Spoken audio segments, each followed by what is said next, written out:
तू नहीं तो ये रुत ये हवा क्या करूं, दूर तुमसे मैं रह के बता क्या करूं, क्या करूं।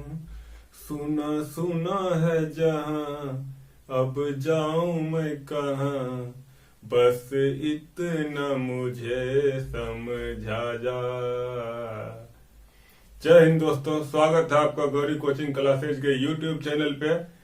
प्रीवियस वीडियो में हमने सौर मंडल और सूर्य के बारे में पढ़ा था। अब इस वीडियो में हम पढ़ेंगे ग्रहों के बारे में। तो ग्रहों के बारे में पढ़ेंगे तो इससे पहले हम कुछ क्वेश्चन देख लेते हैं।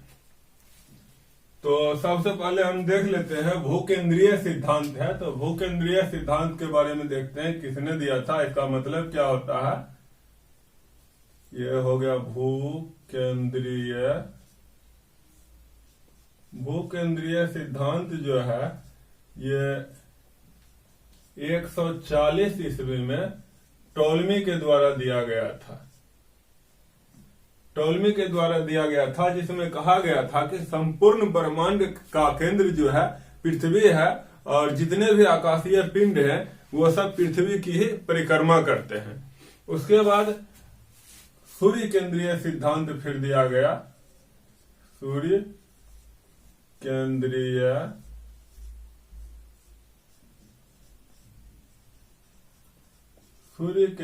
सिद्धांत दिया गया। तो सूर्य केंद्रीय सिद्धांत जो है से निकोलस कोपरनिकस के द्वारा दिया गया था। निकोलस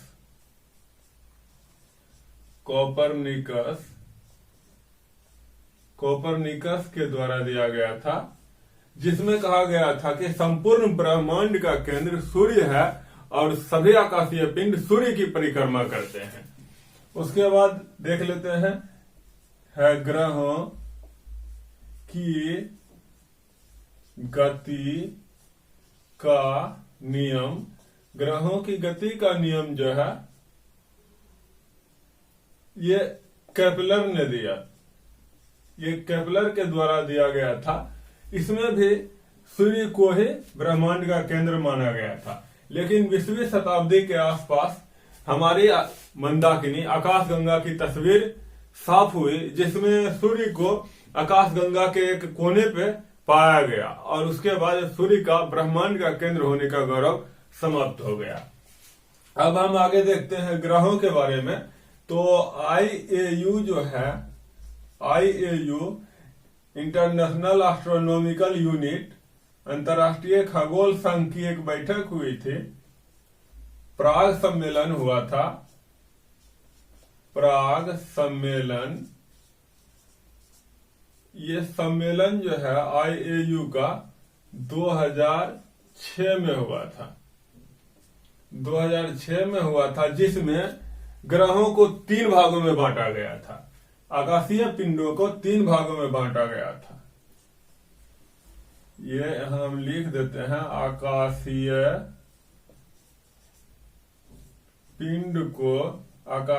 पिंडों को 3 भागों में बांटा गया था। 3 भागों में बांटा गया था।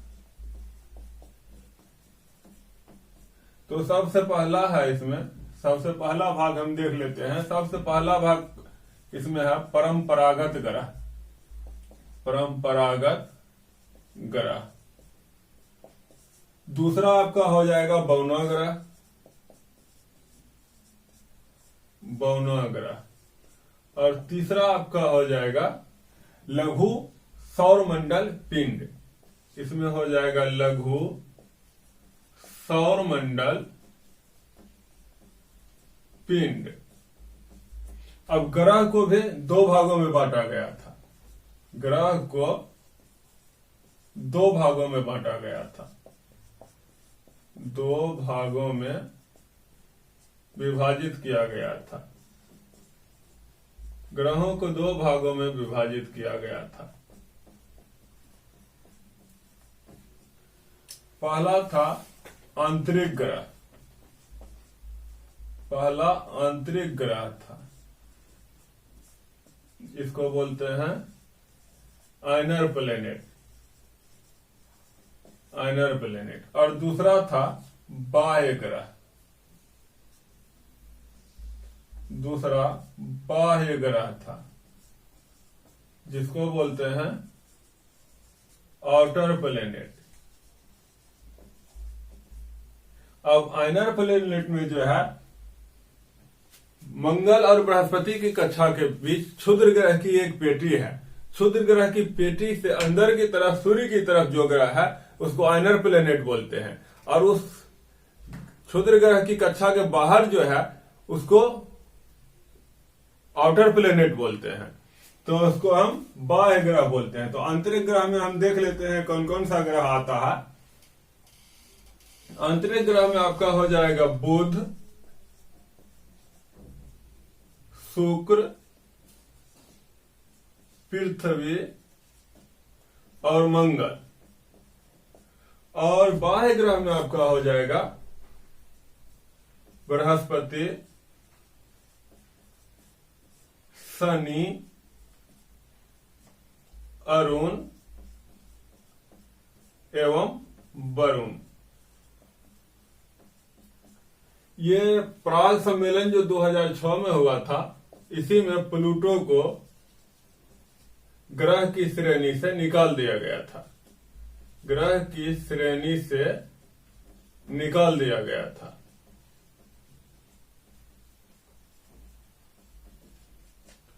इसका रीजन था कि ये अन्य ग्रहों की तुलना में सबसे छोटा था, और उसके बाद ये जो है वरुण की कक्षा को काटता था, और ग्रहों की और परिभाषाएं दी गई थी प्राग सम्मेलन में, जिसमें ये प्लूटो जो है खरा नहीं उतरता था, जिस कारण प्राग सम्मेलन 2006 में प्लूटो को ग्रह की श्रेणी से निकाल दिया गया। बाकी बचे 8 ग्रहों को 2 भागों में डिवाइड किया गया। बुध, शुक्र, पृथ्वी और मंगल ये हो गया आइनर प्लेनेट, और बृहस्पति, शनि, अरुण और वरुण ये हो गया आउटर प्लेनेट। अब हम देख लेते हैं आकार के अनुसार ग्रहों का क्रम। आकार के अनुसार ग्रहों का क्रम देखते हैं। ये जो है हम घटते क्रम में लिखेंगे, सबसे बड़ा पहले लिखेंगे, उसके बाद सबसे छोटा, और लास्ट में जो रहेगा उसको सबसे छोटा लिखेंगे। तो सबसे बड़ा ग्रह हो जाएगा बृहस्पति, बृहस्पति, उसके बाद शनि, उसके बाद अरुण, उसके बाद वरुण, उसके बाद पृथ्वी, उसके बाद शुक्र, उसके बाद मंगल, और सबसे छोटा ग्रह है बुध। आप इसका स्क्रीनशॉट ले सकते हैं। उसके बाद हम आकार के अनुसार हम देख लिए हैं। अब हम देख लेते हैं घनत्व के अनुसार। अब हम देख लेते हैं घनत्व के अनुसार ग्रहों का क्रम। अब हम घनत्व के अनुसार ग्रहों का क्रम देखेंगे। तो अब इसमें जो है घनत्व के अनुसार हम बढ़ते क्रम में देखेंगे। घनत्व के अनुसार ग्रहों का क्रम बढ़ते क्रम में देखेंगे।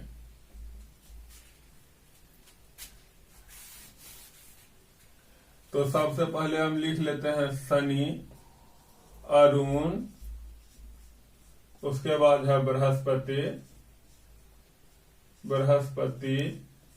उसके बाद वरुण, उसके बाद शनि, उसके बाद अरुण, उसके बाद बृहस्पति, उसके बाद वरुण, उसके बाद मंगल, उसके बाद हो जाएगा मंगल, उसके बाद आपका हो जाएगा शुक्र, उसके बाद बुध, उसके बाद पृथ्वी। मंगल, उसके बाद आपका हो जाएगा शुक्र, उसके बाद बुध, और उसके बाद हो जाएगा अपना पृथ्वी। अब हम देखेंगे कि कौन से वो ग्रह हैं जिसको हम नंगी आंखों से देख सकते हैं। तो नंगी आंखों से जिन ग्रहों को देख सकते हैं, यहां हम लिख लेते हैं नंगी नंगी आंखों से दिखाई देने वाला ग्रह। नंगी आंखों से दिखाई देने वाले ग्रह का को याद रखना बहुत ही आसान है, जो अपने दिन के नाम पे है, सप्ताह के दिन के नाम पे, उसी नाम पे है नंगी आंखों से दिखाई देने वाला ग्रह। तो उसको हम लिख लेते हैं मंगल, बुध, बृहस्पति, शुक्र एवं शनि। ये 5 ग्रह ही हैं जो नंगी आंखों से दिखाई देते हैं। अब लास्ट पॉइंट, एक और पॉइंट हम देख लेते हैं, जिसमें है कि 2 ग्रह जो है शुक्र एवं अरुण जो है, ये अन्य ग्रहों की तुलना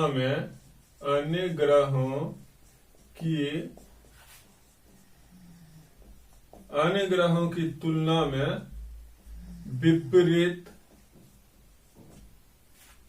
परिक्रमा करती है, विपरीत परिक्रमा करती है। यानी ये पूरब से पश्चिम घूमती है, पूरब से पश्चिम, जबकि बाकी का ग्रह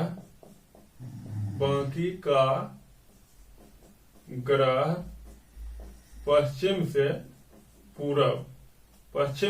पूरब की ओर घूमता है। आगे हम इसमें देखेंगे सभी ग्रहों के बारे में, बुध के बारे में, शुक्र के बारे में, पृथ्वी के बारे में। इसके बारे में हम नेक्स्ट वीडियो में देखेंगे। तब तक के लिए धन्यवाद। वीडियो अच्छा लगा हो तो लाइक, शेयर और सब्सक्राइब करें। जय हिंद, जय भारत।